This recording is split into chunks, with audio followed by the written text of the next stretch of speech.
Bom dia a todos e todas. O Programa de Apoio e Acompanhamento Pedagógico PAAP, da Coordenadoria de Inovação e Desenvolvimento Acadêmico COIDEA e da Escola Integrada de Desenvolvimento e Inovação Acadêmica EIDEA, da Universidade Federal do Ceará, é formado por mim, professora Maria José Costa dos Santos, coordenadora, pelos professores Emanuel Prata, Gilberto Cerqueira, de Jane Victor, a pedagoga Adriana Feitosa e os técnicos Nathalie Alves e Sérgio Braga.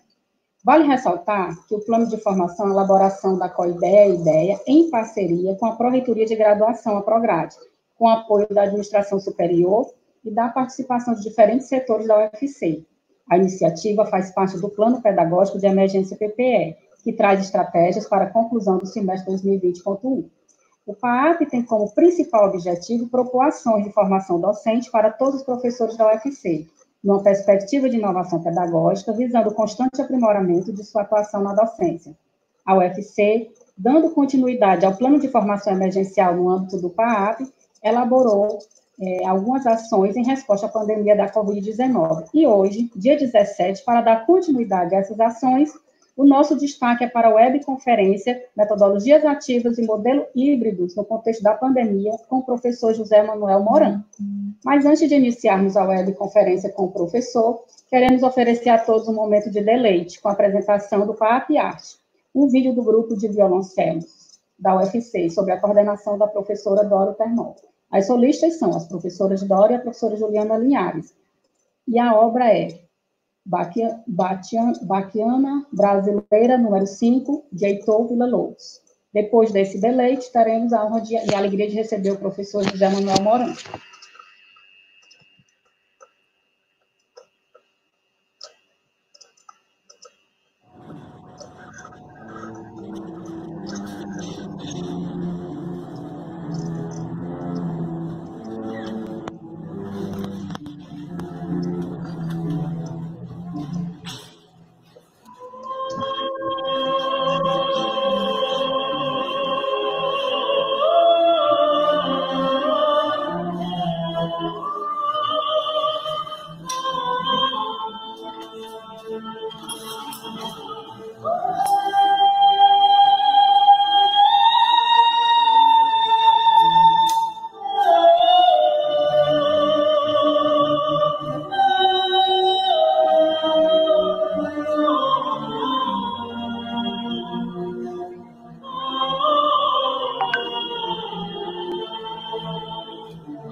Que maravilha do PAP Arte UFC. Agora nós teremos a honra e a alegria de receber o professor José Manuel Moran com a webconferência sobre metodologias ativas e modelos híbridos no contexto da pandemia. O professor e pesquisador Manuel Moran é filósofo, doutor em comunicação e professor aposentado de novas tecnologias. É autor de diversos livros sobre pedagogia e inovação, além de orientar projetos de transformação na educação com base em metodologias ativas e modelos híbridos. Para o professor José Manuel Moran, as metodologias precisam acompanhar os objetivos pretendidos. Se queremos que os alunos sejam proativos, se queremos que sejam criativos, eles precisam experimentar inúmeras novas possibilidades de mostrar sua iniciativa. Informamos aos que estão conosco pela primeira vez que se inscrevam no nosso canal YouTube, sigam-nos no Instagram e no Facebook. Assim, sem mais demora, professor José Moran, a palavra está com o senhor. Fique à vontade, a equipe do PAP está aqui para lhe apoiar no que o senhor precisar. Eu e os demais membros da equipe estamos aqui e vamos mediar quando o senhor achar necessário. E, ao final, nós teremos as perguntas. Fique à vontade, professor Moran, nosso agradecimento e a honra em ouvi-lo nessa manhã. Muito obrigado, professora Mazé. Muito obrigado a todos da Universidade Federal do Ceará, a todos que nos escutam. Eu sou um professor, como vocês, nascido na Espanha, mas vivi a maior parte do meu tempo no Brasil. E depois que eu decidi assim, a minha vida profissional, eu comecei a dar aula mais em São Paulo, na educação superior, na área de comunicação, de mídias. Depois também trabalhei em alguns projetos com alunos de ensino fundamental, em alguns momentos de médio. A minha experiência principal sempre foi na universidade, tanto privada como depois na pública, na USP. E na USP, eu, quando há uns 30 anos tive contato com a internet, eu percebi o impacto que isso teria para a educação e criei um projeto junto com um colega meu, chamado Escola do Futuro, a ideia de pensar há 30 anos o futuro conectado. Esses 30 anos, eu esperava que as coisas andassem mais, então, como pesquisadores, somos um pouco otimistas às vezes, achávamos que a escola, a universidade se transformaria, que todo mundo estaria conectado, aproveitaria todo o potencial das tecnologias para aprender cada um dentro do seu ritmo, para comunicar-se mais. Achávamos que o Brasil diminuiria a desigualdade, dando acesso à banda larga, colocando as tecnologias nas escolas e mudando, e dando essa formação também nas competências digitais. O que a gente está vendo neste período de crise de saúde é que o Brasil continua muito desigual, que uma parte está tendo acesso, está trabalhando online, ele foi para essas plataformas bem ou mal, e outra parte do Brasil ficou um pouco sem saber o que fazer e aguardando, esperando voltar para o presencial, e diante da demora, da persistência da crise da saúde, da pandemia, todo mundo está agora fazendo planos para ir para online e depois ir retomando aos poucos o híbrido, uma parte online e outra parte presencial.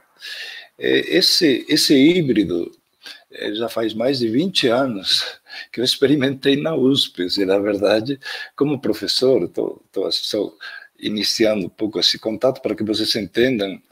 Há 20 anos, eu nas minhas disciplinas de graduação e de pós, eu vi que fazia sentido misturar a sala de aula com o ambiente virtual e propus primeiro aos alunos de pós, no semestre, que a gente fosse para o virtual.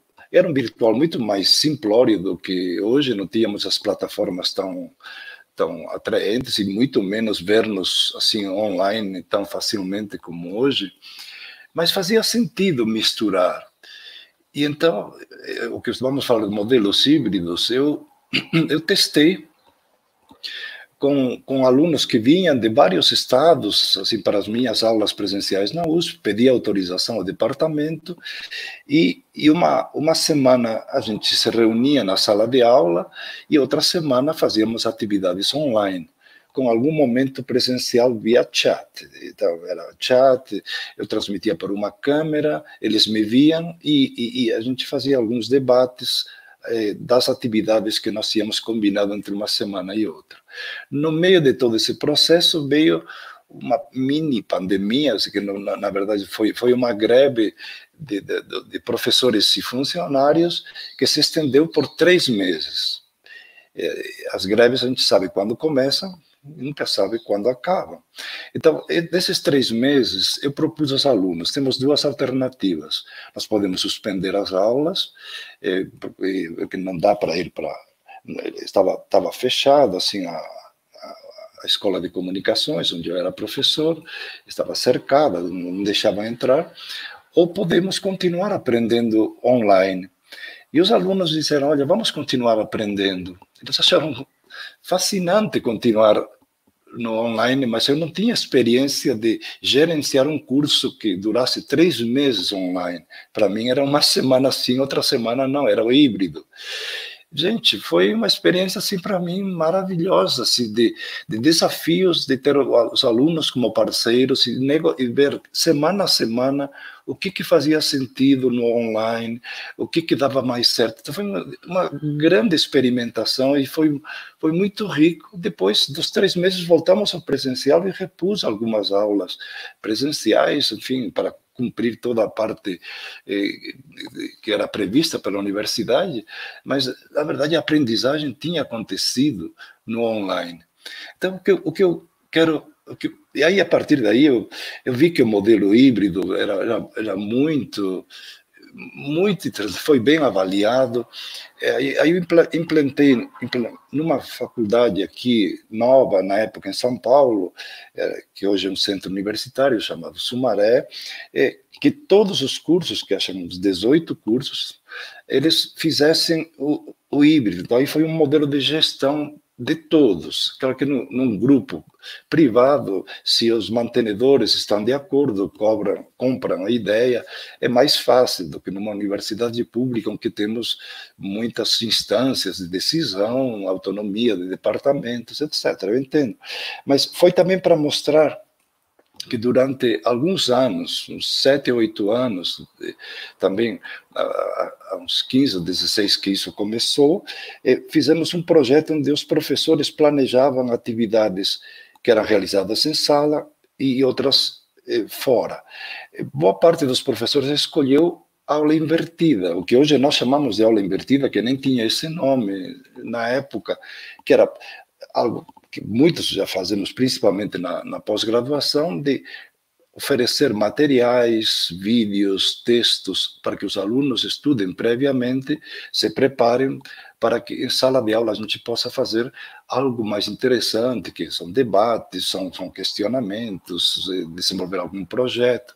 Então, eu vi que esse modelo, há muito tempo, fazia sentido, mas também eu percebi que uma parte dos professores tinha enorme resistência ao online. Não se adaptavam, achavam que isso não era ensino, enfim, tive que trabalhar muito assim, com apoio. Alguns professores colocaram alguns espécie de monitores, tutores para ensiná-los para o domínio digital, para que eles também ajudassem nas atividades, para que elas acontecessem. Foram estratégias para que toda a comunidade ela fosse envolvida. Também aos alunos fizemos algumas capacitações de como aprender online, como pesquisar, trocar informações, desenvolver um projeto. Então, na verdade, houve todo um desenvolvimento de uma cultura e vi que isso dava certo. A partir daí eu fui para o ensino à distância, fui gerenciar alguns projetos de ensino à distância, E nos últimos anos, eu vi que na educação, tanto básica como superior, fazia muito sentido juntar tudo, seja, um híbrido mais amplo, trabalhar de forma muito mais participativa, que os alunos se envolvessem mais, que eu tivesse que falar menos. Então, trabalhar com metodologias, aula invertida, trabalhar com projetos ou algumas atividades, ensino-pesquisa, trabalhar com desafios. Tudo isso fazia muito sentido. Então, e aí eu percebo que essa discussão agora cobrou mais força assim, no mundo inteiro. O mundo inteiro está desenhando currículos em que haja mais flexibilidade, em que haja 3 pilares, pelo menos, que são fortes. Uma é que o aluno tenha algumas escolhas, que ele caminhe, principalmente quando ele está no ensino médio, superior, que ele tenha mais autonomia. Se espera autonomia intelectual, mas autonomia também para poder fazer escolhas no currículo, que ele não tenha que fazer tudo igual a todos no mesmo tempo. Então, a ideia da personalização, ela é fundamental hoje em qualquer currículo, quando trabalhamos já com jovens e adultos. A outra dimensão de aprendizagem ativa, nós aprendemos muito também em intensa colaboração, trabalhando entre pares, desenvolvendo atividades, estudos de casos, trabalhos em grupo, projetos, problemas, dependendo da área de conhecimento, e integrando todas as ferramentas, aplicativos, plataformas que estão aí à nossa disposição para poder potencializar essa aprendizagem, primeiro, personalizada, e segundo, a compartilhada, a colaborativa.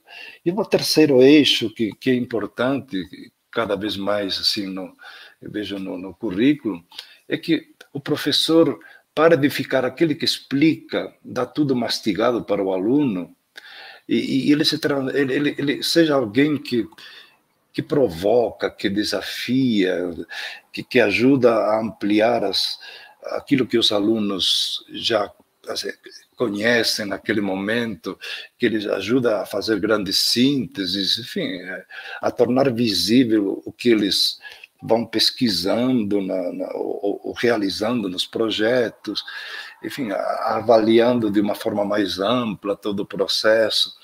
Então, são papéis que nos levam também a uma dimensão de professor ser, além de mediador, um tutor, num nível mínimo, mas também um mentor, alguém que orienta processos de sentido de aprender.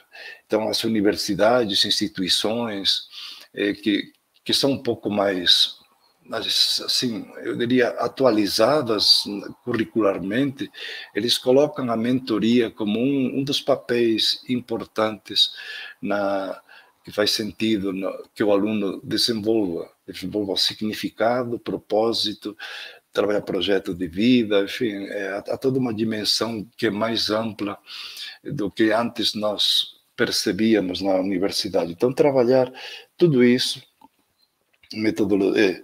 uma aprendizagem mais personalizada, e isso pode ser feito com aula invertida e com algumas plataformas um pouco mais adaptativas quando as colocamos em algumas áreas de conhecimento, para que elas também ajudem o aluno um pouco nesse percurso mais personalizado.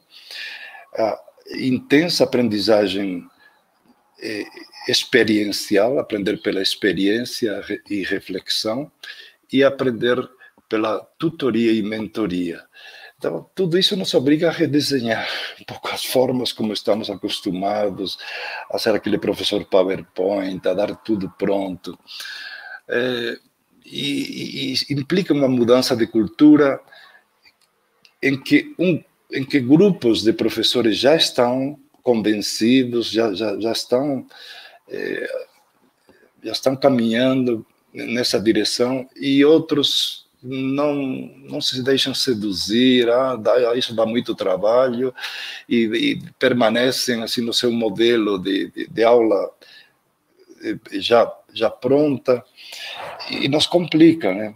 E agora temos o agravante de como fazer tudo isso online. Quer dizer, nós agora tivemos um período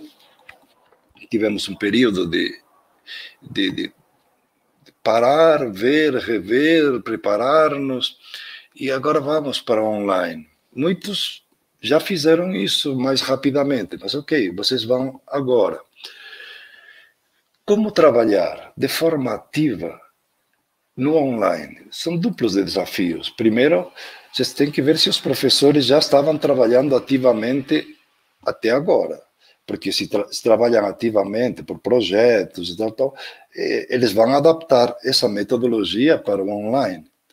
Mas se eles dão aula expositiva no presencial, eles vão pegar uma câmera, vão gravar e vão dar aquela aula online. Podem pegar a plataforma que for, mas vai ser uma aula com os alunos lá, ouvindo um professor e vendo uma tela de PowerPoint.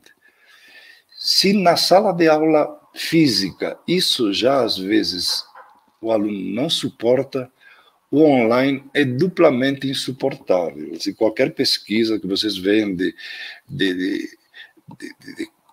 qualidade da atenção do jovem e da criança, bom, a criança são alguns minutos que ela aguenta algo assim muito transmissível, a não ser que você seja um super showman, enfim, mas você seja uma espécie de mágico. Os alunos, em 5, 7 minutos, eles te olham, depois já vão para outra coisa, porque eles têm o celular na mão, tem outras coisas que os distraem. Tem um joguinho lá esperando, tem um WhatsApp. E o aluno de universidade, ele também, ele presta um pouco mais de atenção se algo tem a ver com a vida dele, se ele faz sentido e tal, mas depois de um certo tempo, ou ele vai ver se tudo aquilo que você propõe lá no seu PowerPoint, como é que é, então ele vai pesquisar algumas referências, então daí a pouco ele está um pouco em paralelo a você. Então, qual é o desafio que nós temos agora para ir para o online? É como desenhar situações que façam sentido para os alunos e para que aprendam, exigindo de nós uma mudança nessa forma de ensinar. Então, eu queria mostrar um pouco assim o que faz sentido. Eu vou colocar uma tela. Vou tentar, deixe-me primeiro compartilhar, mas prometo não demorar, porque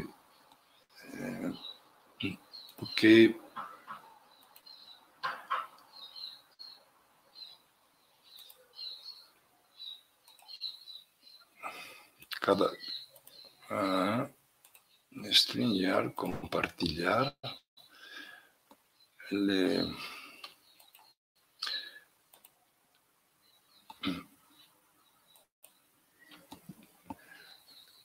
queria perguntar se vocês estão vendo alguma tela minha ou não, tela da apresentação, poderia me dizer, mas é? Oi, professor, ainda não. Não chegou? Não, ainda não está. Né, às vezes o senhor deve clicar no seu PowerPoint. Não, já cliquei no PowerPoint, ok. Tu abriu já? Colocou tela inteira? Espera. Ou pode colocar a tela inteira? Share screen, tela inteira. Tela inteira. E coloquei o PowerPoint aqui. Pronto, professor. Agora o senhor... Pronto, agora foi. Perfeito. É que demorou um pouquinho, mas enfim, essas coisas às vezes, professores, não se assustem. acontecem, essas tecnologias são assim, não tenham medo de que alguma coisa falhe, peçam auxílio a algum aluno na hora que vocês tenham... Não, isso acontece, e eu ao vivo faz parte. Bom, aqui só para deixar a constância de um blog na USP, que continua como um blog de serviço, se vocês quiserem, qualquer coisa, digite Moran USP e tal, e aí tem meu e-mail, se vocês tiverem depois alguma questão específica que interessa. Pois não. Eu posso lhe dar uma dica? O senhor pode clicar aí no ocultar, para tirar essa barrinha que está na frente do seu PowerPoint? No ocultar. Pronto, obrigada. Ok. Eu esqueço, para ser rápido, esqueço coisas óbvias. Mas é bom, obrigado pela dica. Então, aí tem o e-mail, ECA, também esse é o blog que falávamos veja o nome, Educação Transformadora, a ideia de transformar pessoas, transformar os nossos estudantes, transformar-nos a nós mesmos primeiro, a educação como processo transformador, e transformar nosso currículo, as metodologias, a forma de avaliar, de organizar tudo. É um belo desafio. Aí, um dos livros assim que eu recomendo, se vocês tiverem interesse, das metodologias ativas para uma educação inovadora, da editora Penso, que eu fiz com uma colega, Julian Bassic, e professores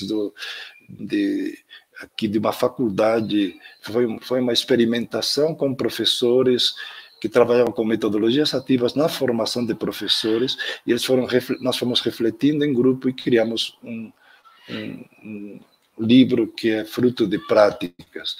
Então, tudo isso aqui eu vou pular. Aqui, para aqueles professores que vão primeira vez no online, assim, dar aula, a primeira coisa é coloquem um mínimo de conteúdo interessante, assim, alguns vídeos. Se vocês não sabem gravar vídeo, o próprio Windows, se vocês têm o Windows, é colocar aquela coisa do Windows, aquela telinha assim que ele tem, e a letra G, já aparece um aplicativo que grava a tela, e aí você joga isso no YouTube. Mas, enfim, se não quiserem gravar um vídeo, peguem alguns vídeos legais e coloquem à disposição deles, assim, numa plataforma que vocês tiverem, ou então no Google Sala de Aula. É bem fácil, assim, criar um roteiro com alguns vídeos, ou alguns materiais próprios, ou de outras coisas curtas,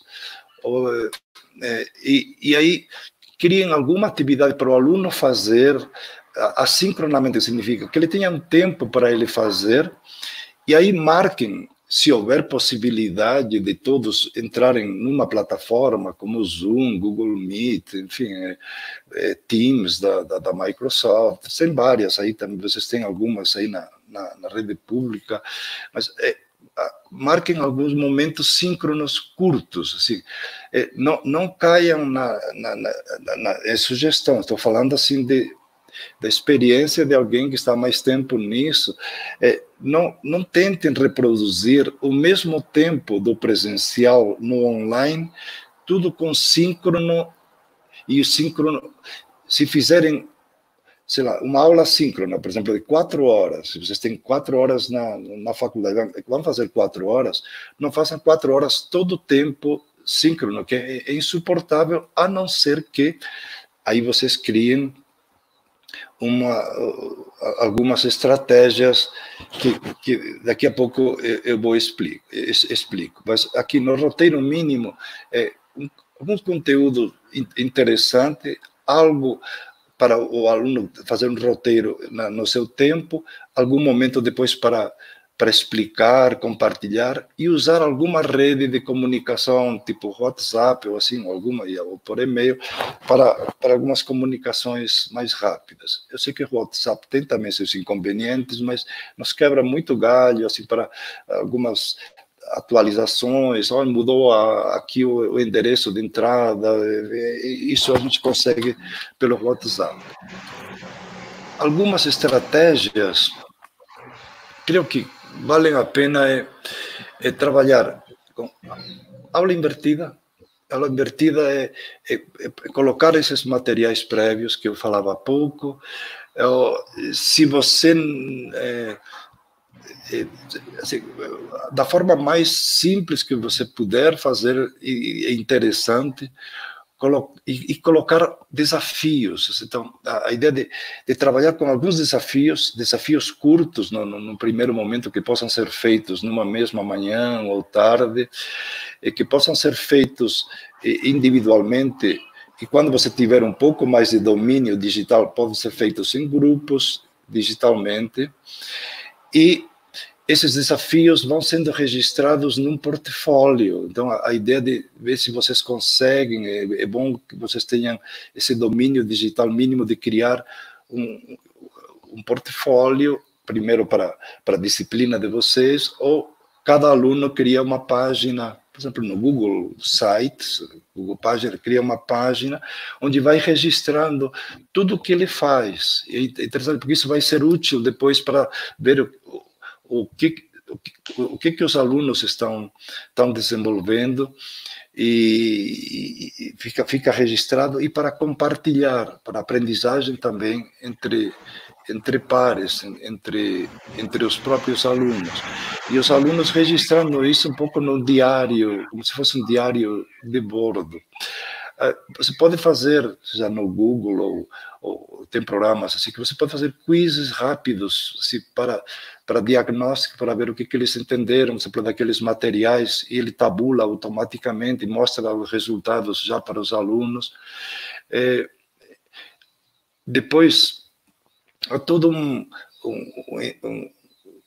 o que eu considero interessante é que, se você vai, depois de mostrar esses materiais e colocar um desafio, ir para o momento síncrono, e no síncrono você fazer uma pequena retomada, um pouco do que aconteceu. Se você fez um pequeno quiz, mostrar os resultados, fazer uma rápida explicação ao vivo, e aí propor uma atividade de aprofundamento, de discussão, que possa ser feita em pequenos grupos. Eles se organizam, serão grupos de WhatsApp, ou se é uma plataforma tipo Zoom, ou Teams, você pode formar grupos, e esses grupos têm um tempo para eles prepararem essas atividades, e depois você faz um plenário, você chama os grupos e eles vão apresentando cada um suas questões, e você depois faz um fechamento. Então, aula invertida com algum desafio, registrado num portfólio, com algum quiz, e você faz esse trabalho por pares, e onde uma parte do processo da avaliação, eles sejam envolvidos. Você cria um formulário, por exemplo, no Google Formulários, e com algumas questões para que eles avaliem. Ou você pode criar algumas rubricas que são assim, como que graus de domínio e as competências que se esperam para que eles respondam assim no final de apresentação de um projeto. Então, são coisas que têm um certo domínio digital necessário, mas se vocês vão para online, faz todo sentido, e quando vocês começam a dominar isso, fica muito, muito mais simples. Com essas plataformas online disponíveis, e eu sei que depois temos estratégias para quem não tem acesso às plataformas. Eu fiz fazer isso, um vídeo de apresentação, um desafio em grupos ou individualmente, uma apresentação num aplicativo chamado Padlet, que vocês devem conhecer, ou no Google Apresentações. O Padlet é um aplicativo, você depois mostra uma tela que é como um mural digital, onde você pode colocar as participações de cada um, e todo mundo pode ver ao mesmo tempo. E a gente sempre faz análise e síntese do professor. Então, em síntese, fazer um roteiro de atividades assíncronas e síncronas, e se tiver já uma certa familiaridade, você pode propor outras estratégias, por exemplo, baseadas em jogos, usar, por exemplo, o Kahoot, que é um aplicativo que é legal para cooperação entre grupos e a competição também, grupos que respondem antes vai ganhando pontos, enfim, e usar o Padlet como um dos aplicativos para visualizar tudo que estamos fazendo.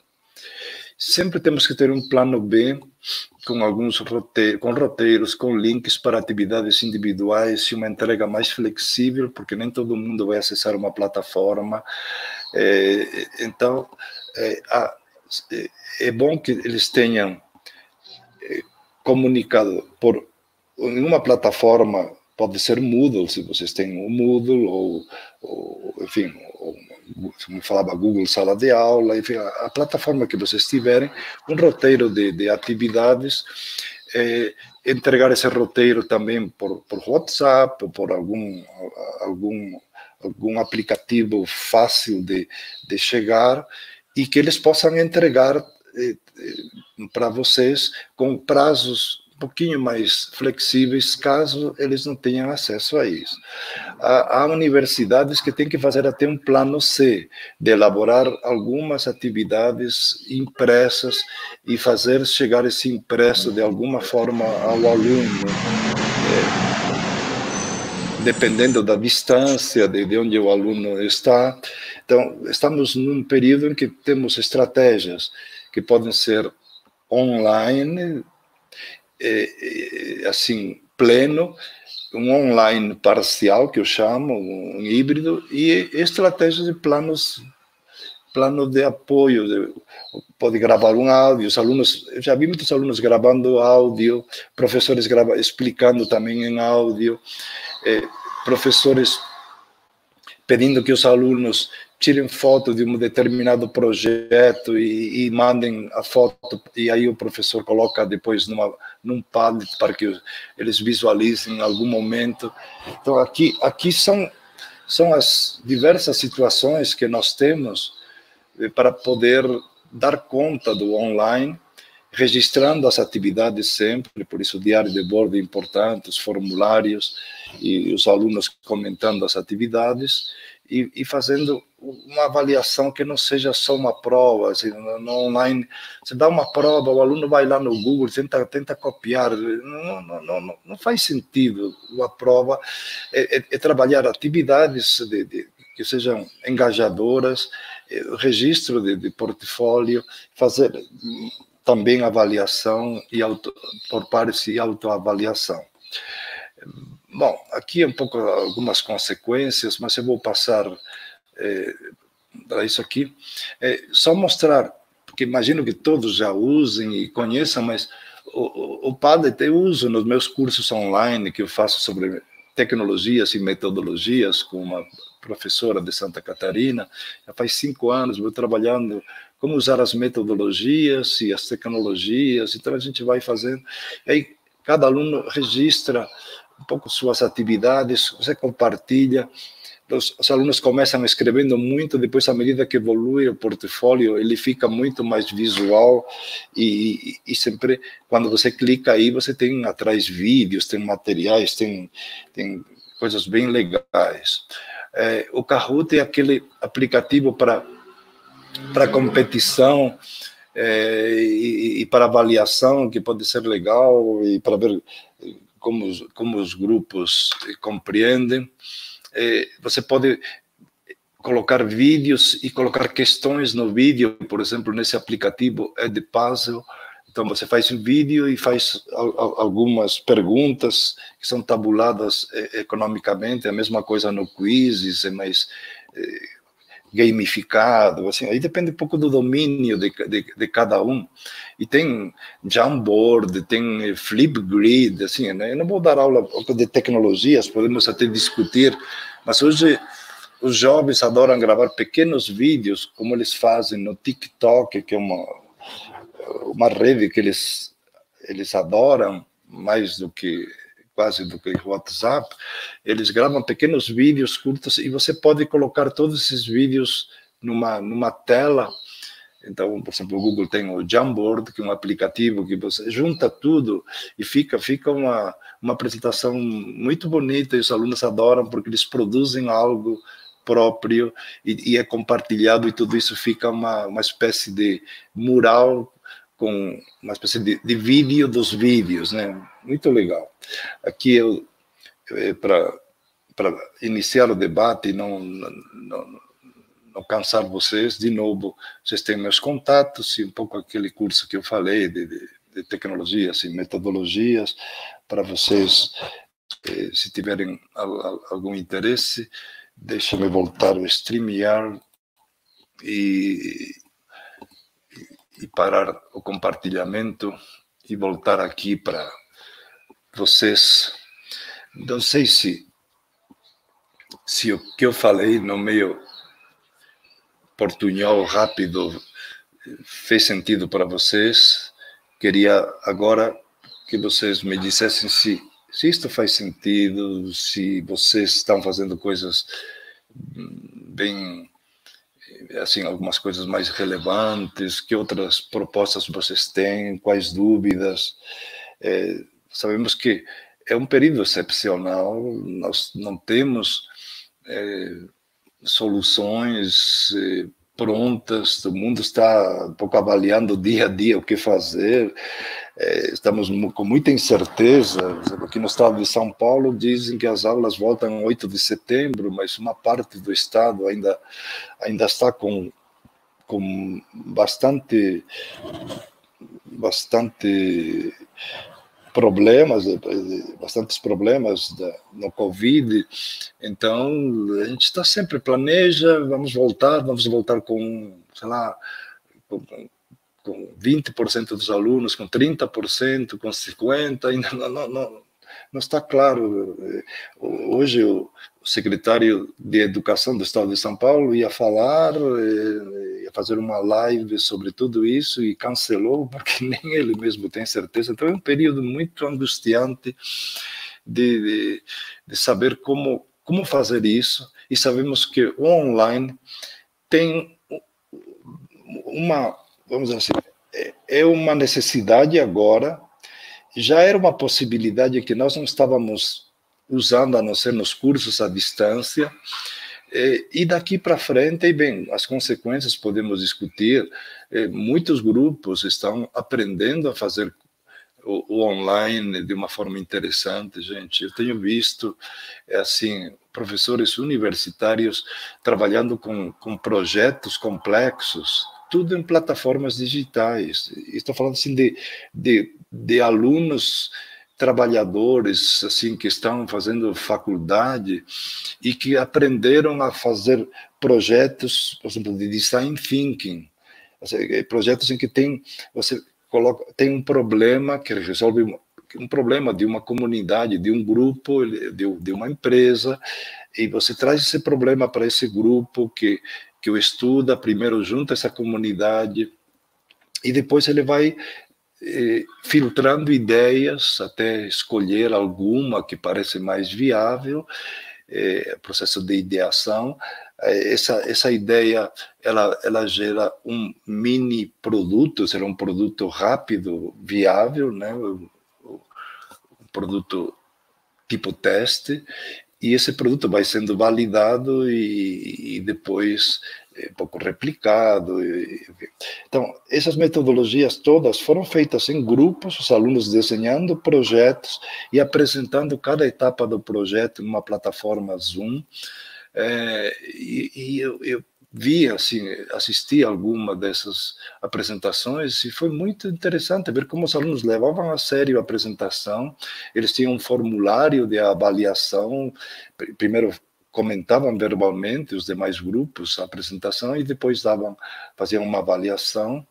E o próprio professor, neste caso específico, ele também criou um formulário para os alunos pedindo que eles avaliassem se aquela aula fazia sentido para eles, se trabalhar por projetos, e os alunos, a grande maioria, adorou fazer atividades online. Então, eles não estavam preparados, mas eles aprenderam a trabalhar online de forma ativa, desenvolvendo projetos. É isso que esperamos que vocês consigam, vocês compartilhem, aprendam juntos, olhem hoje que tem muitas pessoas que te explicam como fazer isso online.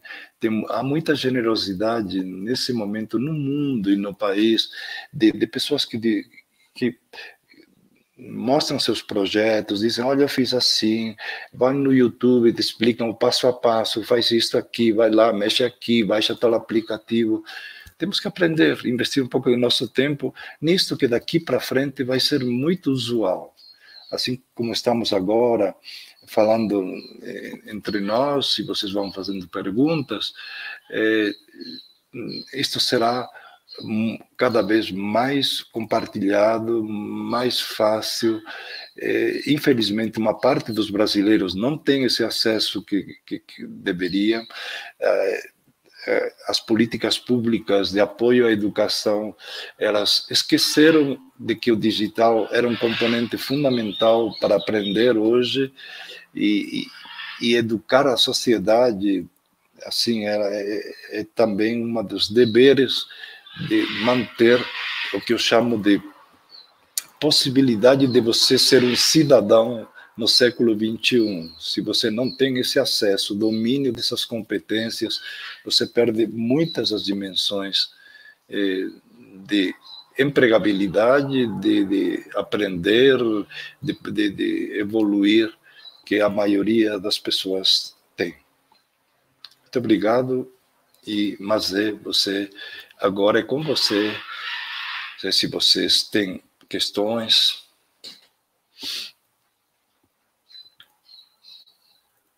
Está com o microfone fechado, mas abre o microfone.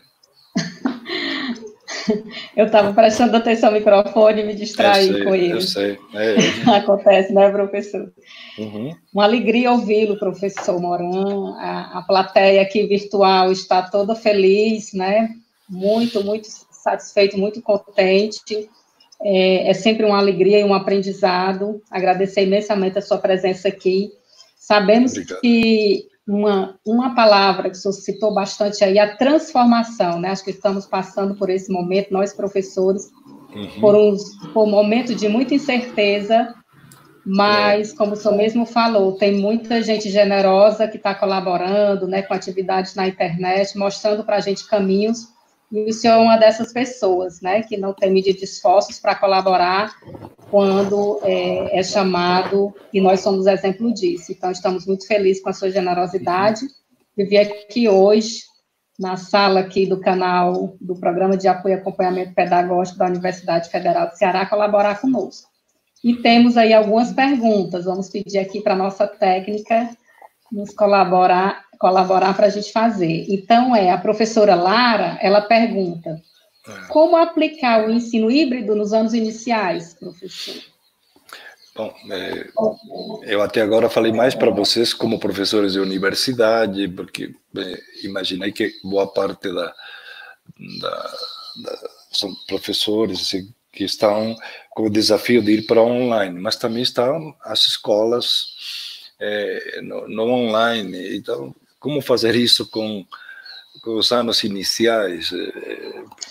Na verdade, nos anos iniciais, se vamos falar educação, primeiro, educação infantil, são bem anos iniciais, vamos falar assim, não faz muito sentido ir para online. Então, a gente vai para online um pouco na marra, porque não deixar os alunos tantos meses sem o contato entre eles. Então, nos anos iniciais, talvez a gente não consiga fazer tudo que nós prevíamos no processo regular. Então, nos anos iniciais, o que eu vejo é que o mais importante é a gente desencanar de que dizer, não vamos passar todo o currículo, não vamos cumprir. Ok, vamos fazer o que é possível. Primeiro, manter vínculos, que o aluno continue gostando de aprender. Então, para isso, depende da fase, assim, criar algumas atividades lúdicas, se possível, claro, online, mas se não, para que ele possa fazer em casa, com os pais, quando os pais podem dar esse apoio, porque tem muita criança também que está em situação muito vulnerável, a gente sabe a desigualdade. Mas, o primeiro é uma relação afetiva, manter o contato afetivo com eles, que eles vejam a professora, entre si, que eles se vejam de vez em quando, e que eles se sintam úteis, então que eles realizem coisas que estejam ligadas ao cotidiano, que eles possam fazer em casa, que eles possam fazer assim uma pequena, sei lá, entrevista com algum pai, parente, alguma coisa que eles possam gravar e enviar, possam tirar uma foto e enviar. Você pode desenhar alguma coisa no papel, tira uma foto e enviar. Aí depende um pouco dessas possibilidades, mas é um tremendo de um desafio trabalhar com crianças e principalmente muitas escolas que começaram a reproduzir o currículo da escola regular no online. Então, a criança ficava uma manhã inteira passando de um professor para o outro, assim, aulas de 50 minutos. Aquilo é meio insano fazer isso. Então, os professores foram aprendendo. Se você está no online, digamos que você tem acesso, em lugar de ficar você falando 50 minutos, faz coisas curtas também. Uma pequena retomada com eles no dia que você está com eles, e trabalhar com algum desafio curto que eles possam fazer em uns 10, 15, 20 minutos no máximo, e que depois apresentem, fazer um lugar, aquilo que eu falei de colocar num Padlet, num mural. Então, eles vão apresentando e comentando o que eles fizeram, aí o professor trabalha em cima disso. Então, fazer essas atividades que são viáveis, que são possíveis, mas o ensino híbrido, ele permite que você adapte. Você pode disponibilizar alguns vídeos, pequenos vídeos antes, alguns materiais para que o aluno assista, dar algum roteiro de apoio ao pai, para dizer, bom, olha que perguntas aqui tem, se possível, né? Se o pai pode ajudar. Tem pais que estão podendo ajudar, tem pais que não ajudam. E trabalhar esses momentos curtos, síncronos, fortes. No começo, alguma atividade intermediária e no final, outro momento de apresentação. Mas sabemos que isso é uma regra geral e aí tem que adaptar isso a cada situação. Tem escolas em que os roteiros de aprendizagem são dados no papel. Às vezes os pais passam na frente da escola e levam. Alguns roteiros são dados só pelo áudio, gravados no tipo podcast. Aí é um pouco a criatividade de cada professor, escola, adaptação a cada situação. Tem secretarias que estão usando também televisão, transmissão de aulas, misturando com plataformas, aí dependendo, estamos falando mais já de escolas públicas, em nível estadual. Enfim, cada estado tem resolvido isso de uma forma diferente. O Brasil não tem uma política um pouco tão centralizadora, por exemplo, como, sei lá, na Espanha, que é muito menor. Você tem um órgão no Ministério da Educação que pega um canal e transmite as aulas nos vários canais digitais para todos os alunos do país, e aí depois tem uma plataforma que é do Ministério, que todos acessam, cada professor. Aqui nós não temos a educação básica é descentralizada, né? É municipal, no ensino fundamental, estadual, no ensino médio, e depois no superior temos os federais, tem os estaduais, tem os institutos enfim, temos várias formas, cada um tem sua autonomia. Então, espero ter começado a responder algo que se pode aplicar ensino híbrido, sim. Eu vi escolas fazendo coisas fantásticas no ensino híbrido, mas são poucas, são aquelas que já tinham um domínio digital, já estavam fazendo no presencial muito uso dessas plataformas para trabalhar com aula invertida. Depois eles faziam rotação por estações, que significa criavam várias atividades que os alunos circulavam depois de um tempo.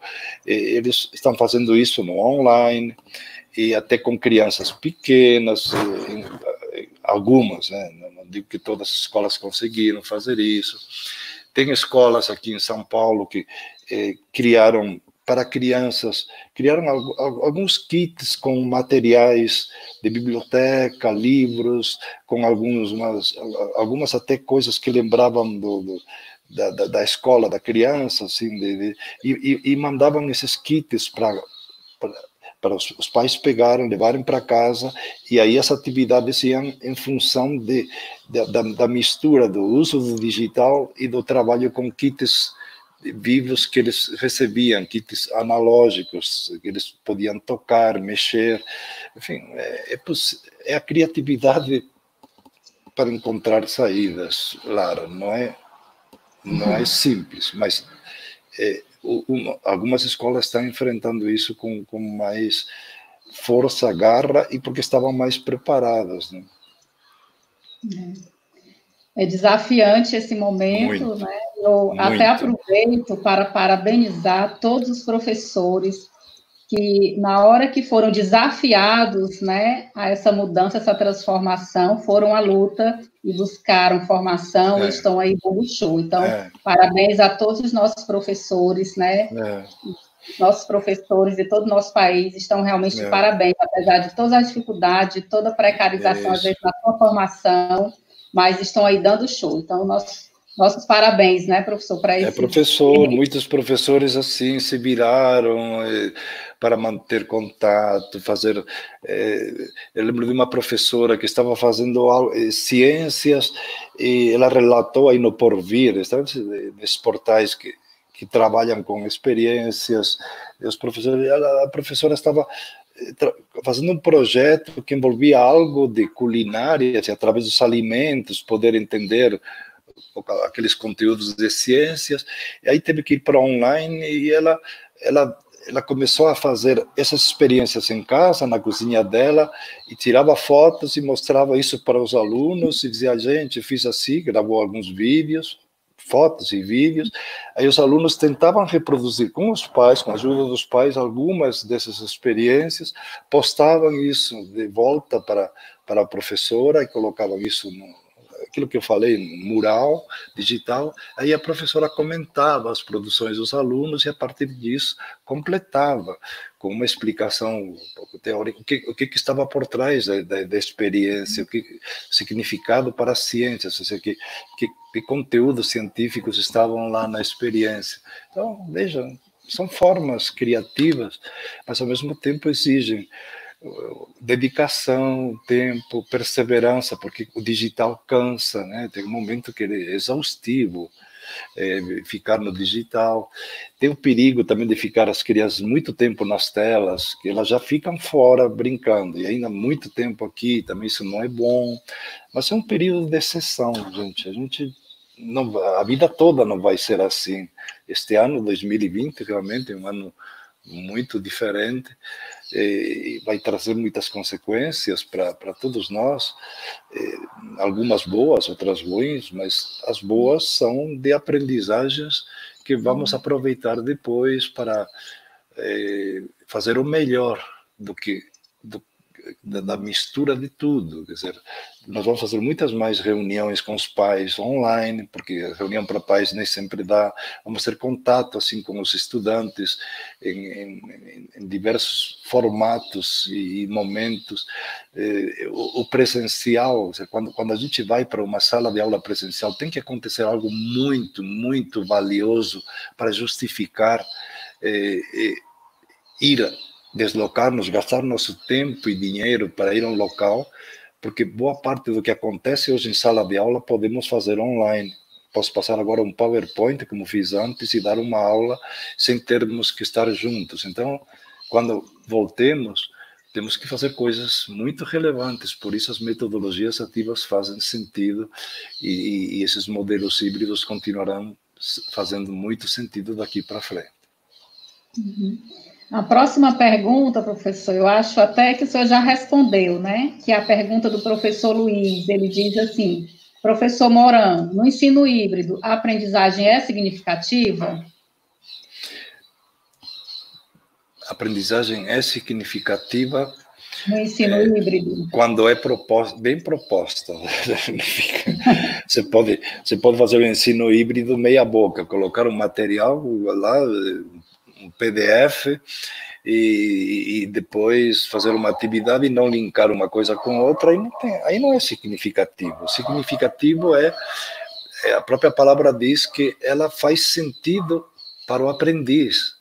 Significa, caramba, isto aqui me interessa, isto aqui tem a ver com minha vida, isto aqui eu vejo aplicação, isto aqui eu vejo que pode ser me útil. Se o aluno não percebe isso, ele não é significativo, mas isso seja híbrido, seja no presencial, se você dá uma aula lá que o aluno vê um monte de equações e acha que tem que decorar, isso não é significativo. Ele vai se livrar de uma tarefa, vai tentar copiar, se possível, na prova e livrar-se. Então, significativo é quando ele percebe que aquilo tem a ver com a vida dele, que acrescenta algo, que lhe abre perspectivas profissionais ou de conhecimento, que engaja a curiosidade. Então, o ensino híbrido bem feito, ele é extremamente interessante. Por quê? Ele libera o professor de ter que explicar o básico que o aluno pode fazer por conta dele. Então, se o aluno sabe ler e escrever, então, passado a educação infantil, os primeiros anos do ensino fundamental, depois que tem um domínio razoável de leitura escrita e de números, ele pode escrever, pode ler um texto, ele pode assistir um vídeo e analisar, ele pode fazer uma resenha, ele pode fazer uma pesquisa, ele pode ter uma base de conhecimento suficiente para depois juntar-se com outros colegas e fazer uma aplicação, uma discussão, debater um caso, ou resolver um problema, enfim, o que for. E aí o professor acrescentar depois outras dimensões, questionamentos, novos materiais. Enfim, isso é o híbrido. Isso aí faz muito sentido, porque concentra a nossa docência naquilo que é mais importante, é desenhar algumas situações interessantes para o aluno, ver, calibrá-las, ver se isso engaja o aluno, e ir avaliando se aquilo que ele vai produzindo, ele está trazendo o resultado esperado. Então, a ideia de se tornar visível, assim, através desse projeto, o aluno ele está percebendo o que está fazendo, porque muitas vezes o aluno faz coisas meio intuitivamente. Então, tornar visível esse processo de aprendizagem. Então, nosso papel é muito mais interessante, muito mais útil, e para o aluno também. O aprender a partir de experimentações, de experiência e de reflexão, ele é muito mais, assim, tanto gratificante, como ele guarda isso para a vida dele com mais importância do que simplesmente se fosse uma tarefa da qual ele faz e esquece. Uhum. Excelente, professor. Temos aqui uma pergunta que também é desafiante, né? Que é do José Robson Maia. Ele diz assim: percebo uma grande resistência por parte de alguns colegas em aderir ao uso de tecnologia em sua prática docente. Como podemos atuar no sentido de sensibilizá-los a olhar isso com outros olhos? Bom, primeiro, se o professor vai para o online e vai resistir, ele vai fazer o que no online? Digam-me, ele está, mesmo que por obrigação, o que não é o ideal, mas ele vai ter que fazer algumas coisas. Então, já que você tem que fazer, faz bem feito, você pergunta, prepara-te, enfim, você pode, eu entendo que o professor não é especialista em tecnologias e nem todo mundo vai ser um grande produtor de vídeo, não é youtuber, tem gente que tem essa familiaridade com a tecnologia, adoram, e tem gente que não, ok? Uma coisa é ter o gosto pessoal, outra coisa é, eu sou docente, eu tenho que usar todas as estratégias possíveis para fazer um trabalho interessante e para preparar o aluno para esse mundo de hoje, que é um mundo muito disruptivo e que precisa de muita criatividade, empreendedorismo. E o digital é um componente, não é nem o melhor nem pior. Faz parte. É como se te pergunto, me dá teu número de celular e você diz, não tenho celular, me dá o WhatsApp. Pô, fica um pouco estranho. Assim, hoje, quem é contra tudo isso fica como um bicho raro. Então, você tem que ser alguém que não precisa ser um especialista em tudo que tem aqui no aplicativo, mas pelo menos ter um mínimo de noção de como as coisas funcionam e como aplicar isso também na relação pedagógica, principalmente se a gente fica um tempo longo, e ainda não sabemos quanto será, usando essas plataformas online. Então, tem que mergulhar, pesquisar, o que a gente vai dizer? Gente, se você precisa de ajuda, criar alguma estratégia de ajuda para isso, de apoio, de formação, mas não tem volta, não tem o que discutir. Não adianta dizer, não vou. É um pouco míope. Você vai ser um professor que vai ficar para trás. Os alunos também vão achar você uma pessoa muito quadrada e você vai perder credibilidade. Então, tem um lado também de manter uma dignidade profissional. Pode fazer coisas simples, começa com uma coisa básica, não sei gravar vídeo, ok, pega algum material de algum colega que está aí, está no YouTube, tem muitos cursos que oferecem materiais, coloca um aí, eu não sei postar um texto, pergunta para teu filho, alguém, diz, preciso postar um texto, até que você aprenda. Então, tem um tempo de aprendizagem. O que um professor hoje não pode dizer, eu não vou fazer. Isso é um crime. Você está indo no online, é um período, é exceção, e tem que ir. Mas veja isso do outro lado positivo. Se você aprende um pouco, daqui para frente, nós vamos ter muitas situações de trocas online, de aprendizagem online. A sociedade está aprendendo a usar isso para trabalhar remotamente, para ir, às vezes, consultar um médico remotamente. O remoto ele não veio só pela pandemia, ele já estava aí, só que agora se tornou muito mais visível. E cada docente vai ter que usar todas as ferramentas mais daqui para frente, não só pela pandemia. Então, veja isso como um investimento. Então, tem que dizer ao professor, você quer ser marginalizado, você quer ser um pouco, assim, visto como alguém defasado, você acha que isso é bom para a sua imagem? Você acha que seu trabalho vai ser legal se os alunos percebem que você não tem um mínimo de domínio? Você quer passar vergonha? Porque, no fundo, o professor que não tem um mínimo de competência vai passar vergonha. É como, desculpe, às vezes eu vejo pessoas, me dão muitíssima pena, mas eu vou, quando em alguns lugares vou e vem alguém me diz, por favor, você pode me ler isso, porque eu não sei o nome desta rua, ou entra no avião dizendo, não sei qual é meu assento, porque não sei ler, dá pena. Mas tem pessoas que você sente pena de dizer, puxa, mas eles não têm não sabem ler, não sabem escrever, não saber dominar estas, vamos assim, recursos básicos, e como comunicar-se com o aluno, como trabalhar com materiais, como avaliar online, é uma alfabetização do século XXI, gente. Não tem que dizer, tem que ajudar.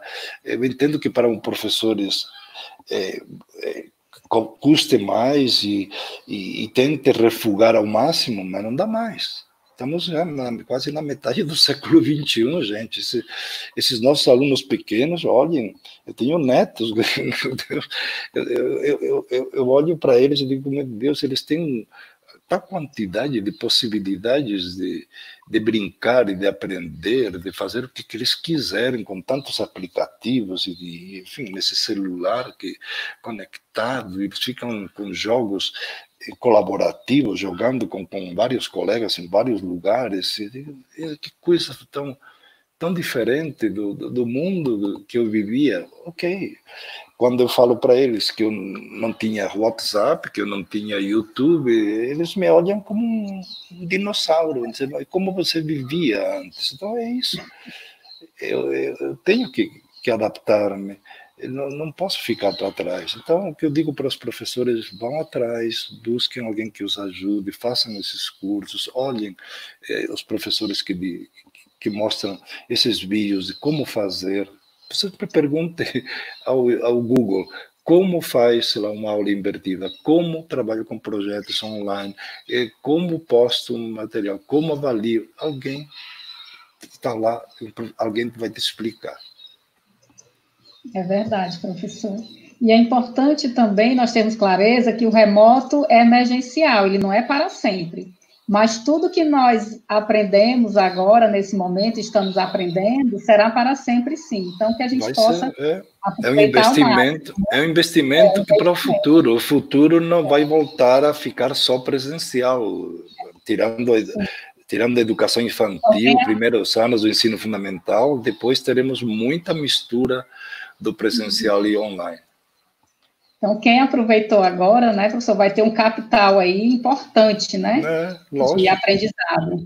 Uhum. Professor, agora nós queremos iniciar um bloco com as perguntas, 3 perguntas que vão mais ao encontro do ensino superior, tá? E aí depois a gente vê as suas considerações. É do professor Cristiano Pimenta, né? Ele pergunta, professor, na matriz personificada, né? Enfatizamos as competências por meio de projetos integradores? Não sei se personificado, personalizado. Eu acho que aquele tripé, né, que o senhor falou. Sim, da personalização, as competências por meio de projetos integradores, quer dizer, a gente trabalha as competências através de vários caminhos. Então, eu vejo as metodologias como se fossem caminhos pedagógicos, enfim, são formas que cada uma tem sentido. Quando eu falo de trabalhar a personalização, é um dos caminhos que fazem sentido, que o aluno ele tenha seus tempos, um pouco diferente, como nós estávamos acostumados de dar o mesmo conteúdo para todos ao mesmo tempo. Não, você pode colocar um conteúdo e o tempo um pouco flexível. Você tem alunos que são rápidos, tem alunos que são lentos. Quando você coloca um vídeo, a vantagem é que o aluno pode rever, e se ele não entendeu na primeira, ele volta assim, e ele pode pesquisar. Então, esse que chama de tempo um pouco individual. Se ele está, aí não está fazendo um projeto integrador nesse momento, ele está trabalhando a dimensão de caminhar dentro daquilo que lhe faz mais sentido, orientado pelo professor.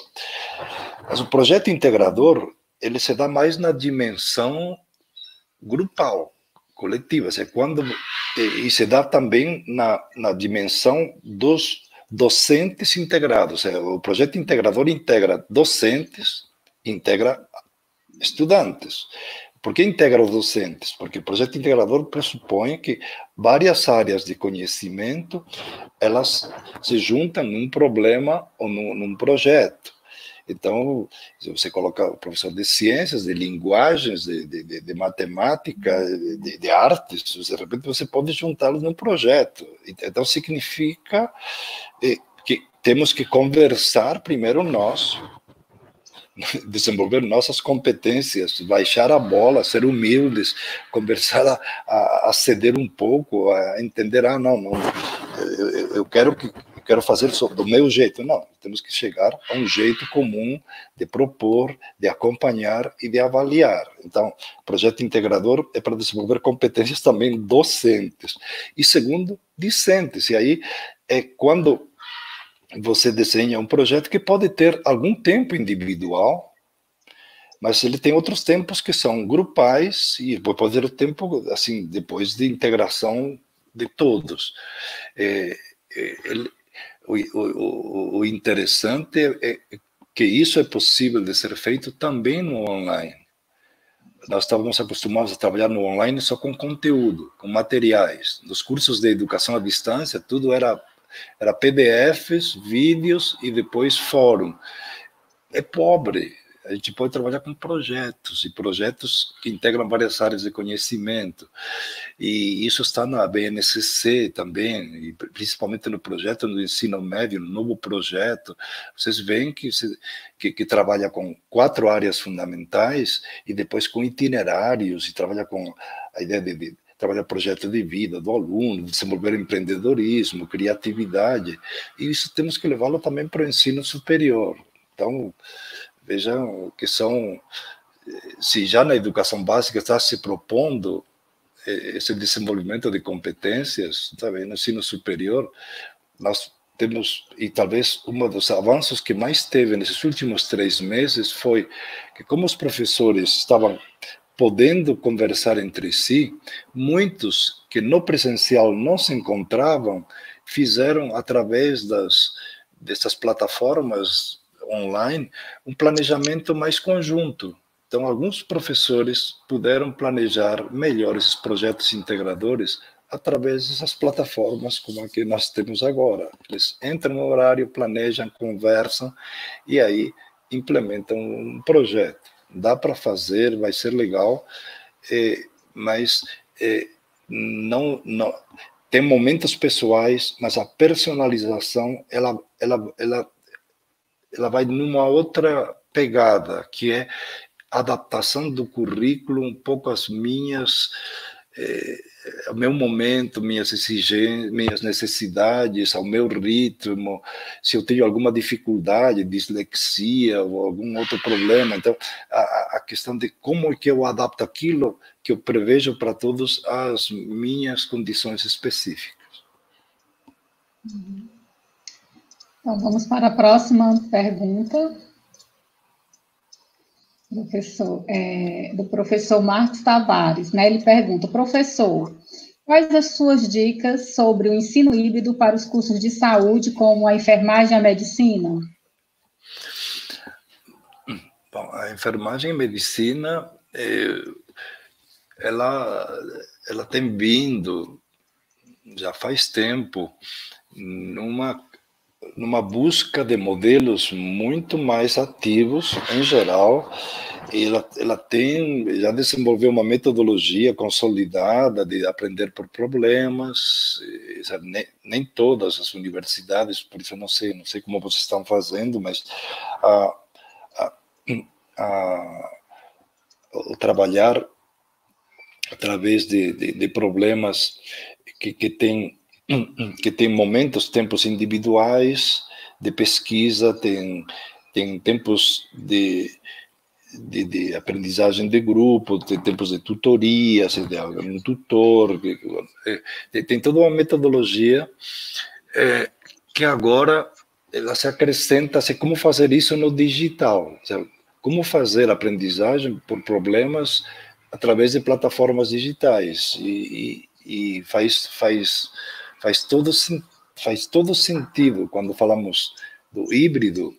Primeiro, no híbrido no sentido de misturado, de presencial e online, o ensino de medicina e tal, ele vai incorporar muitas das aprendizagens deste período que eles achavam que não eram viáveis.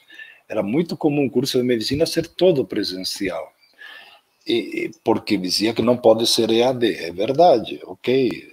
Só que uma coisa é não ser totalmente online. Outra coisa é dizer que não pode ser híbrido. Dá para ser híbrido. Uma parte do que a gente pesquisa, estuda, faz, pode ser feito através de plataformas remotas, pode ser feito com encontros digitais.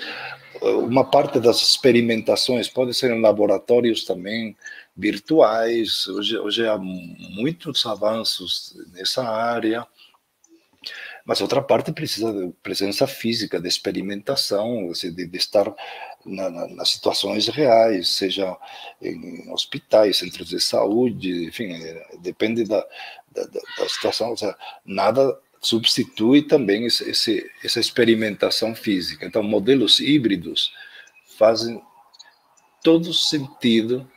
Então, a gente, em lugar de ficar lutando, o que nós temos é que ver na prática de cada área de conhecimento, como nas engenharias o ensino híbrido faz sentido, no direito, que também fica sempre contra o ensino online, no mundo em que você tem hoje, sei lá, até os próprios juízes debatendo as coisas online, e o Senado, o Congresso, tudo está sendo online por necessidade, mas isso vai virar um pouquinho também um híbrido, né? Nós vamos fazer reuniões de decisão muito mais frequentes agora.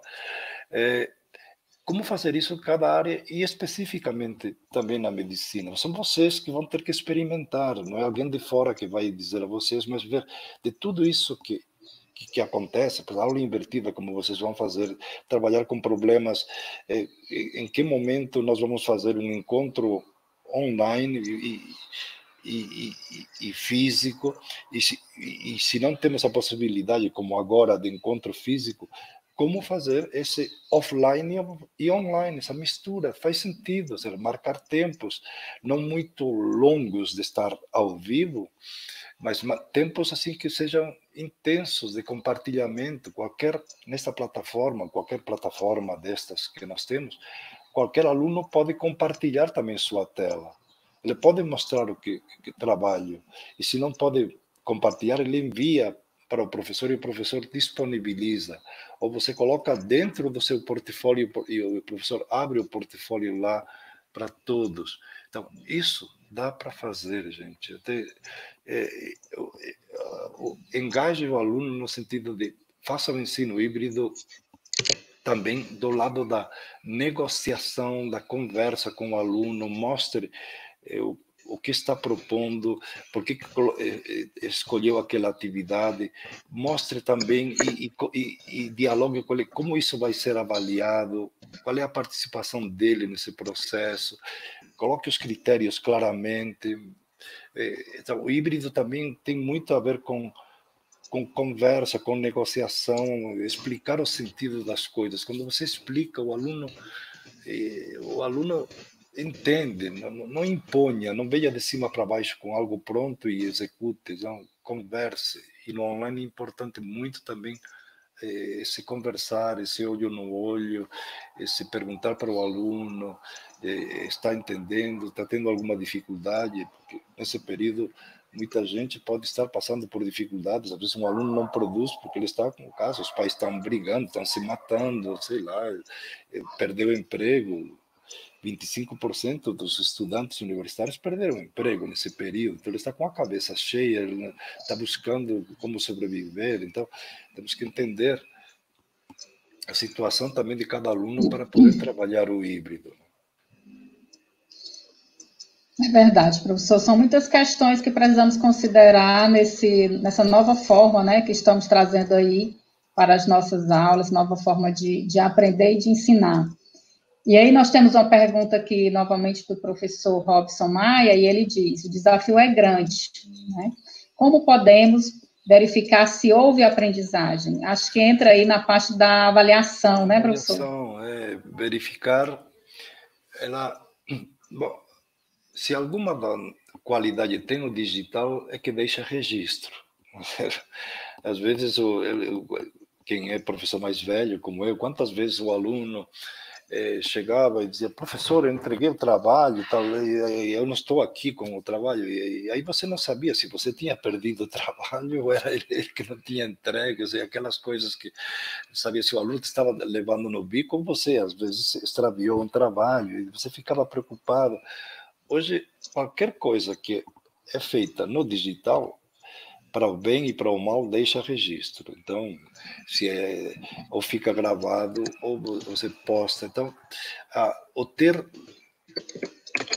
assim, a visibilização do que o aluno faz é fundamental para poder entender o que está acontecendo. Por que eu falo tanto do portfólio digital? Porque ele é uma espécie de lugar onde o aluno visibiliza tudo o que faz. Você pode pedir que ele registre os comentários, resenhas, alguns debates, uma síntese da aula que ele vai pondo, as pesquisas que ele faz, as referências, os projetos que ele está desenvolvendo. Então, no projeto dá para ver assim o planejamento, quando ele vai postando, se é um projeto de grupo, alguma atividade, se ele faz tudo na véspera ou ele vai fazendo ao longo, o resultado. Então, esse múltiplo olhar é interessante para ver indícios de aprendizagem. E depois ter momentos que eu considero momentos mais sublimes, interessantes. É quando o aluno apresenta, mostra, ele fala, ele mostra o que ele fez, ele gravou um vídeo, ele fez uma maquete, tal, ele apresenta e ele explica nas suas palavras, os alunos, se é em grupo, explicam o que eles fizeram. Aí o professor pergunta, e os demais também podem perguntar, assim, e se você tivesse que refazer, e onde vocês acreditam que poderia ser melhorado? Então, ele vai trabalhando a partir do projeto, na meta-reflexão, ele não só está avaliando a aprendizagem, mas está avaliando para que o aluno aprenda mais. Então, o aluno desenvolve um projeto e muitas vezes diz, professor, acabou. Não, acabou não. Você apresentou o projeto, agora é minha vez de perguntar a você, se você tivesse que começar agora, o que mudaria no seu projeto? E onde aplicaria esse projeto de uma outra forma? Enfim, essa avaliação mostra se o aluno, aí me mostra se o aluno entendeu, se fosse uma coisa simplesmente copiada, pegou um projeto e não entendeu nada, ou ele realmente entende as consequências do que ele aprendeu com esse projeto e que outros projetos ele pode fazer a partir disso. Então, há uma avaliação que pode ser: como você percebe seu aluno? Primeiro, fazer pequenos quizzes para diagnóstico. Bom, ele entendeu, nós discutimos um assunto, um quiz que logo é avaliado automaticamente com algumas questões. Ele entendeu pelo menos o mínimo, a maior parte está acompanhando, tenho que me aprofundar um pouco mais, explicar mais, ou não, a maior parte já entendeu. Eu, acompanhando o processo, eu vejo um pouco onde o aluno estava no começo, no meio e no fim, e quando eu debato com ele, a partir de uma apresentação, e peço que os colegas também se autoavaliem, avaliem mutuamente, por pares, e também cada aluno reflita sobre o processo, junto a todos os indicadores, você tem evidências muito fortes de se o aluno aprendeu ou não aprendeu. Dá um pouco mais de trabalho do que só dar uma prova. A metodologia ativa, ela envolve um pouco mais de energia de todos, nossa, dos estudantes, e por isso muitos não gostam, porque dá trabalho, mas faz muito mais sentido. A questão é que se o que nós estamos fazendo faz sentido para que o aluno aprenda e se torne muito mais lúcido e ele saiba fazer coisas diferentes para esse futuro que ele tem, que se ele não for criativo, empreendedor, aprenda rápido, ele vai ficar muito para trás, né? Excelente, professor. E temos aí muitas ferramentas, né, que podem colaborar muito conosco. Podemos fazer mais um bloco de 3 perguntas, professor? Mas só para finalizar, que já daqui a pouquinho eu tenho que ir para outra coisa, por favor. Tá, então para finalizar, Elvis Souza, né, ele pergunta, já existe algum grupo de pesquisa com essa temática? Gostaria de participar. Bom, se existem grupos sobre metodologias ativas, tem grupos abertos e grupos que você pede para participar. Você escreve, por exemplo, grupos de WhatsApp, eles têm metodologias ativas, você verá que tem grupos sobre aula invertida, tem grupos sobre educação inovadora, tem grupos sobre avaliação por projetos, aprendizagem por projetos. Então, tem alguns que são específicos, que alguns trabalham por games, tem grupos que trabalham tem uma rede brasileira chamada de aprendizagem criativa, que é bem interessante, é mais na educação básica, mas ela trabalha muito com com os mentores do MIT, Mitchell Resnick e outros, que desenvolvem a aprendizagem maker, muito baseada um pouco na linguagem computacional e o foco vai sempre um pouco sobre aprender através de criação de soluções, artefatos, usando uma lógica de programação, mas já meio pronta, de blocos que você vai montando, assim, de programação. Mas tem muitas experiências compartilhadas assim no Brasil e gratuitas de aprendizagem criativa. Então, que a gente quer, entende? Então, aprendam com essas vários grupos. Tem grupos também que ensinam muito como usar as ferramentas digitais, as plataformas. Aí tem principalmente os educadores Google, tenho vários assim ex-alunos meus que eles dão muitas dicas assim de como você grava, como você usa avaliação online, tem muitos assim, realmente é só buscar. E tem muito relato de experiências de quem está fazendo projetos com gamificação, que está avaliando diferentes. Então, vão atrás. Tem grupos assim, bem. E qualquer dúvida, se vocês querem, tiverem alguma dificuldade, me mandem alguma mensagem, eu vejo se eu conheço alguns grupos específicos que vocês precisam. Ótimo, professor. Nós agradecemos a sua indicação aí de grupos. E aí a gente socializa com nossos professores. Temos uma próxima pergunta. José Belo Torres, né? O professor, ele pergunta assim, o sucesso de implementação de metodologias ativas é responsabilidade basicamente do professor ou depende também da cultura dos alunos sobre metodologias ativas? Bom, o sucesso depende um pouco de todos, porque metodologias ativas têm como três grandes camadas. A primeira é que é individual. Cada professor ele começa a mudar sua prática, a envolver mais os alunos em atividades, projetos que ele fica acompanhando e enfim, interagindo. Então, há uma dimensão que depende primeiro dele, individual. E claro, se ele está sozinho, veja, ele tem ainda o aluno, tem que convencer o aluno, e tem a instituição.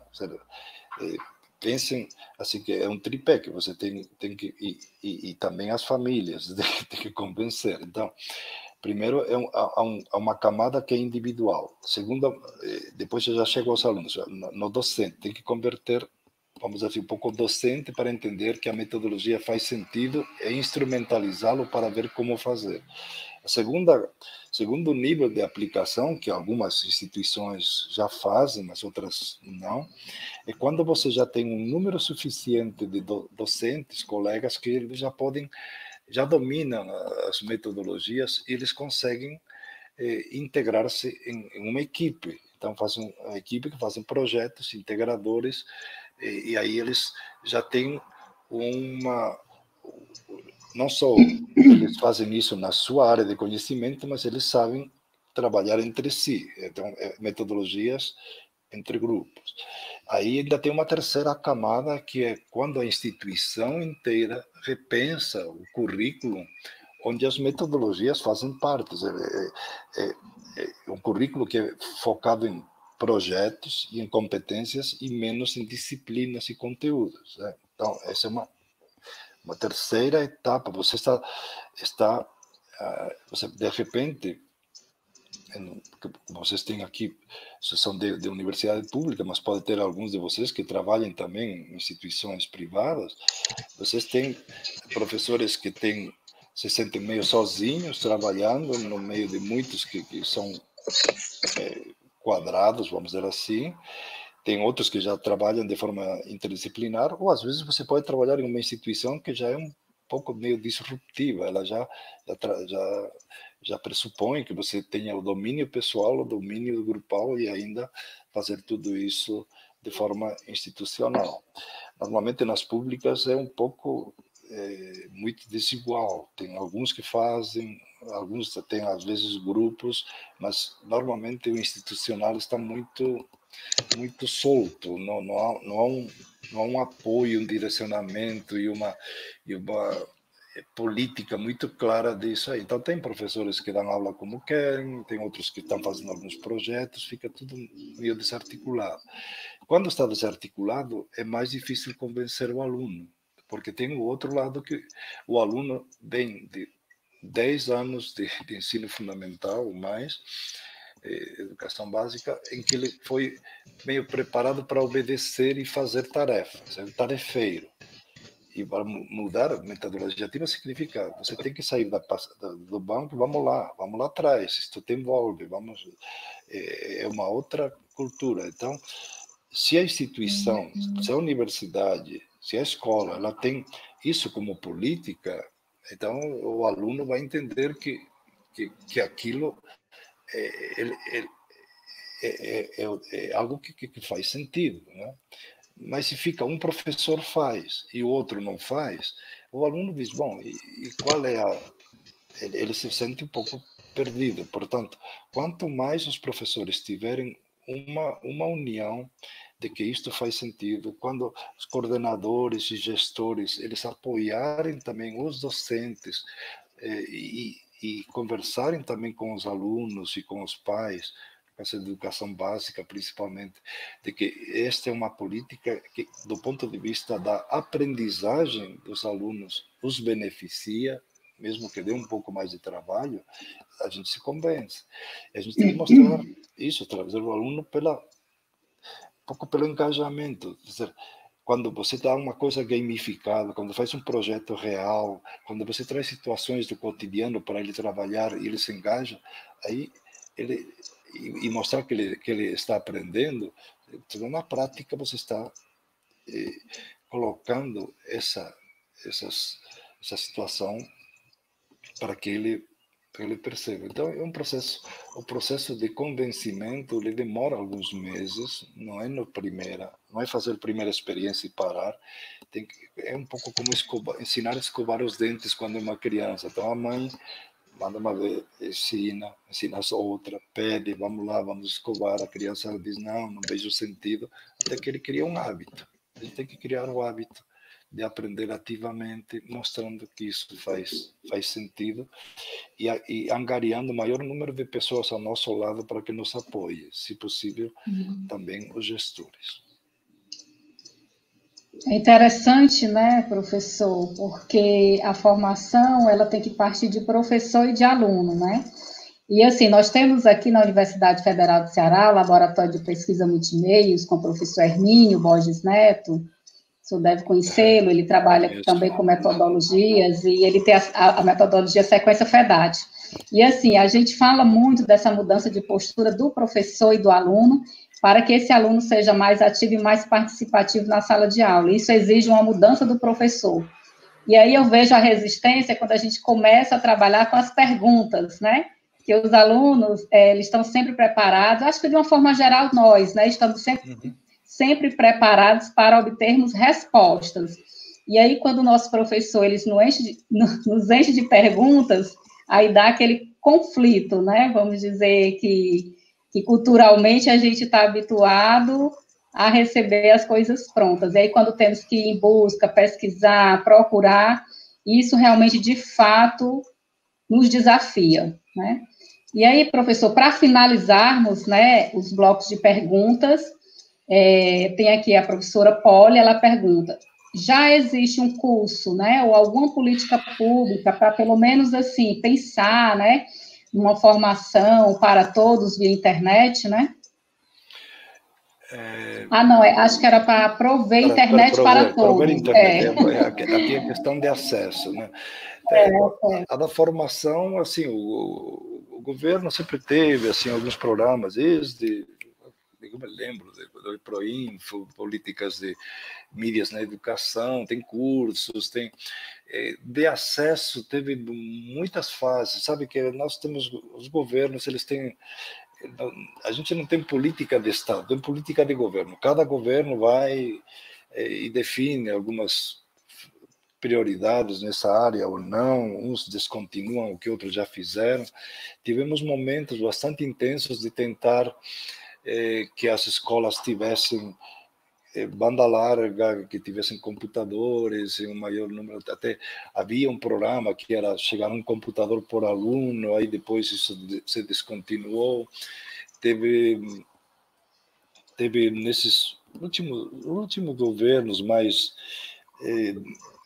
antes dos dois atuais, teve uma ênfase realmente em uma pressão dos grandes grupos que trabalham na educação, todos pela educação na base, que foram criar um grupo para prover, assim, dentro de verbas para trabalhar com banda larga nas escolas, para fazer, havia um plano de que se implementou, mas claro, quando troca governo e na confusão que nós estamos atualmente, você vê cortes, crise, todas as questões que vocês sabem tão bem como eu, de sempre um governo negar o que o outro fez, isso é criminoso. Então, na verdade, eu não sei, neste momento, eu acredito que com toda essa necessidade de ir para online, os governos tiveram que buscar algumas alternativas que, mesmo no emergencial, já deram um pouquinho mais de acesso. O problema é manter uma política que seja constante, que não é só de prover uma vez, mas também é de manutenção, tem ampliação, tem formação junto, tudo tem que ser integrado. E eu não conheço se neste momento temos alguém fazendo política, porque tivemos também tanta troca de ministros e tanta confusão nessa área que as políticas estão um pouco assim, a gente está fazendo o mínimo do mínimo do que deveria fazer como país nessa área. Estava lendo hoje que a Finlândia, que sempre é um país que a gente olha, é pequeno, enfim, Finlândia aboliu o uso de disciplinas, quer dizer, não vão trabalhar mais por disciplinas, eles estão trabalhando mais assim por fenômenos, por temas assim, por problemas importantes, e aí eles vão construindo o currículo a partir desses temas geradores ou fenômenos que eles enfim, nós quando vamos chegar a isso? Vamos demorar como política, ser política de Estado, uma política em que todas as escolas vão trabalhar sem disciplinas. Mesmo na BNCC ainda prevê disciplinas do ensino fundamental, no médio de áreas de conhecimento, mas eles vão mais longe. Nós demoraremos uns 20, 30 anos a chegar talvez onde eles estão hoje. Temos que ter essa consciência histórica da nossa desorganização institucional. Nós temos que avançar muito e espero que consigamos diminuir esse gap para não ficarmos um país que tem, de repente, algumas escolas de primeiro mundo, algumas que estão fazendo assim coisas extraordinárias e muitos que estão tendo uma escola mais ou menos. Isso não dá.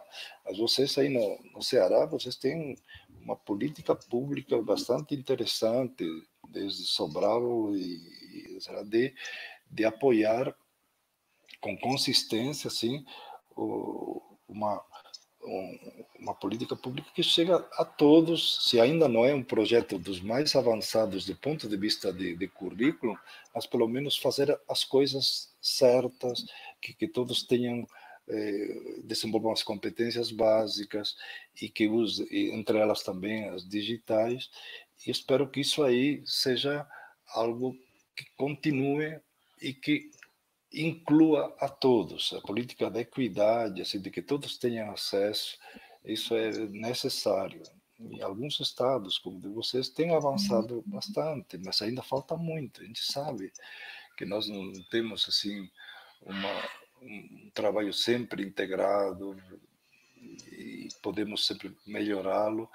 E esses modelos híbridos que eu estou falando, eles têm uma aprendizagem, uma curva de aprendizagem de todos, das instituições, docentes, estudantes, das famílias também.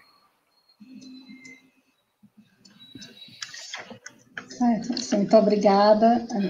Nós poderíamos lhe ouvir o dia inteiro, mas eu sei que o seu tempo é muito curto e nós queremos agradecer imensamente, né, a sua disponibilidade, a sua generosidade de estar aqui conosco. Obrigado, e peço agora as suas considerações finais.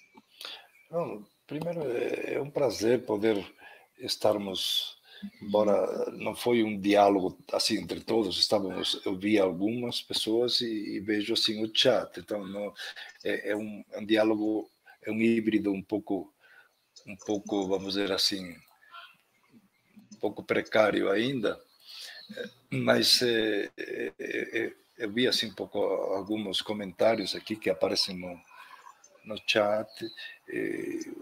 Muito obrigado vocês são generosos e que vocês estão fazendo o melhor. Estão um pouco estressados, como eu também estou. O digital cansa muito, é meio estressante. A vida, por isso que é bom que volte à vida normal, porque nós temos que ter contato físico e contato digital, híbrido. Mas é muito bom ver que hoje é possível estar eu aqui na minha casa em São Paulo, na Vila Madalena, e estar conversando com vocês aí, e sem os custos de transporte, hotel e deslocamento, é possível a gente aprender. Vamos aproveitar esse potencial desse mundo que está aí, para usar tudo isso a nosso favor, a favor do aluno, a favor nosso também, e desenhando as soluções que sejam mais viáveis para cada situação, para incluir a todos. E eu termino assim, dizendo que toda essa aprendizagem ativa, que é bom para trabalhar com os alunos, para mim também foi muito importante como percepção de que a aprendizagem ativa, ela me trazia uma abertura para minha própria aprendizagem, para gostar de aprender, para aprender de uma forma mais ampla, para ir projetando meus próximos passos da minha carreira, da minha vida, de uma forma um pouco mais lúcida.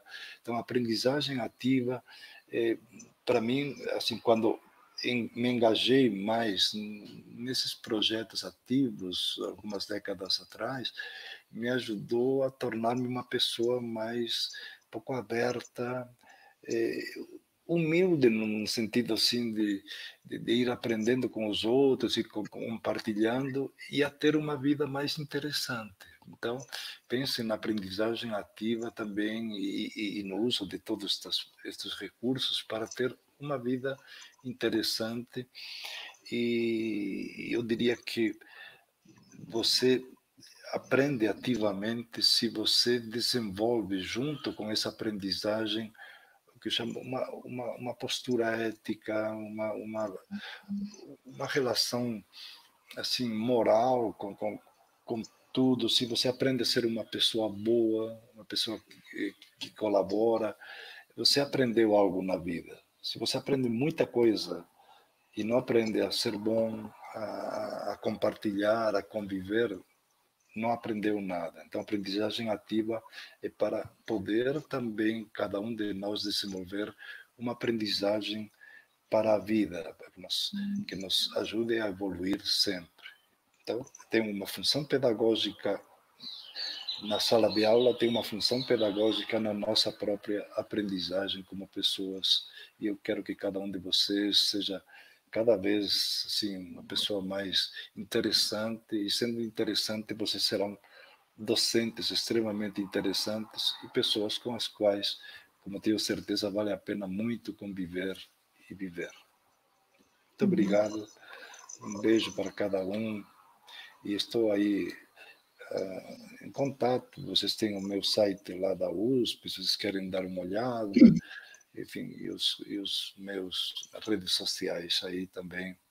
Aí vocês veem minhas atividades, vão me acompanhando, faço um seminário, coisas assim sobre como acelerar o processo de transformação das escolas. Estou, nesse momento, discutindo isso com 40 pessoas do Brasil, a ideia de como acelerar essa transformação que é necessária. Eu, de vez em quando, faço um pouco essas ações e convido vocês quando puder. Tá? Muito obrigado. Nós que agradecemos, professor Mourão, imensamente, né? Novamente eu quero enfatizar a sua generosidade, a sua disponibilidade, e vir aqui falar para os professores da Universidade Federal do Ceará, e também para todos os professores do Estado do Ceará que estão aqui também ligados, professores da educação básica, do ensino superior, estudantes, técnicos também, e temos também até professores visitantes de outros estados que vieram aqui participar conosco. Uma alegria muito grande. Queremos dizer que esse momento foi um momento de grande aprendizado, e isso se deu porque o senhor é uma pessoa que está disponível, né, e que tem esse papel tão importante para a educação, e é uma referência para todos nós. Nossa gratidão, nosso abraço virtual, e esperamos, após a pandemia, né, possamos estar juntos. Forte abraço, professor. Forte abraço para cada um. Cuidem-se, força e perseverança para aprender, investir, continuar e viver bem. Tchau, tchau. Tchau, tchau, professor. Forte abraço, nossa gratidão. E vamos nos ver em breve. Tá bom, até breve. Até breve, professor. Um abraço. Estamos encerrando mais uma atividade do PAAP e gostaríamos de ressaltar a importância da participação de todos os professores, técnicos e estudantes da UFC e os demais visitantes. Lembramos a todos que esta webconferência ela ficará disponível aqui no nosso canal PAAP, juntamente com as demais já desenvolvidas. Solicitamos que se inscrevam, ativem o sino e compartilhem nossos vídeos com seus colegas e deem um like aí no vídeo do professor Mourão, né? Foi maravilhoso essa webconferência, uma manhã de muito aprendizado. Sigam-nos no Instagram e Facebook. Agradecemos à reitoria da Universidade Federal do Ceará, a pró-reitoria de graduação, na pessoa da professora Ana Paula de Medeiros e da professora Simone da Silveira, a Secretaria de Acessibilidade, na pessoa da professora Fernanda Cláudia, e também da Graziele Lúcio Gomes Fraga, diretora da Divisão de Tradução e Interpretação de Libras, pela liberação em escala dos intérpretes. Os intérpretes de hoje, Cris Farias e Marcos Borges, nossa gratidão.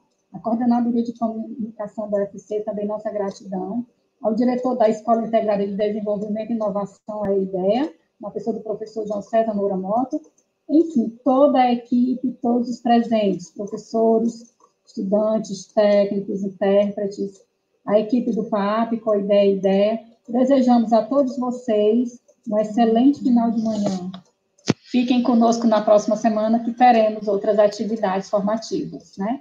Vamos em frente nesse momento difícil, mas juntos virtualmente. Um abraço.